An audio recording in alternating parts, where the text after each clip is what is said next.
Quick tip for any person looking to buy a property in the UK. It's no surprise that everyone wants to get the best deal when buying anything, let alone a property.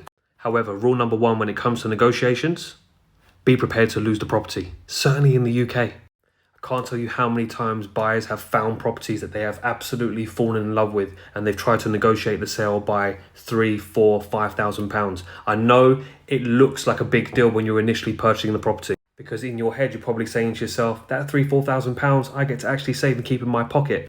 The reality is you don't save the £3,000 or £4,000 that you're actually negotiating on. The money that you're talking about negotiating with is built up between your deposit and your mortgage. So the actual cash leaving your account is probably a couple of £100 and the rest is all made up from the mortgage. But the real kicker is that there is another buyer directly behind you who is willing to actually pay the price just while you're trying to negotiate. And the harsh reality is you will lose the property. It'll end up going to the person willing to pay the most price. But that doesn't necessarily mean that the person paying the highest price is going to complete at that level. Because banks all do surveys. And when they do a survey, they need to make sure that the property and the price being paid for it is in line with market value. So they send the surveyors around. If the surveyor cannot see any direct comparisons or properties nearby that have sold like for the price that they are willing to pay for it, the banks will do what's called a down valuation.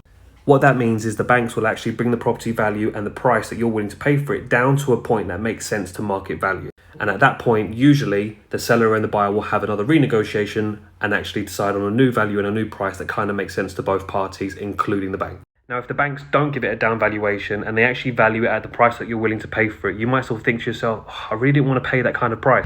Again, wrong mindset. If you're looking to actually buy a property and be in it for the next 5 or 10 years, it doesn't matter if you actually overpay in your own head by £3,000, £4,000 or £5,000, because if anything of the last 50 years in property in the UK has taught us is the trajectory of the property prices have always increased and then some. So when you decide to sell the property and move on, whether that be in 5 or 10 years, the chances are the property value would have gone up by a considerable amount, certainly in that time as well.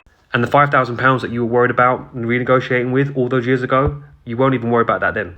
So if you see something that you really like and you genuinely see yourself living in this property, I'm talking ticks every single box, fits from an affordability perspective most importantly, and everything about it just screams, this is my house. Don't risk it, it's not worth it.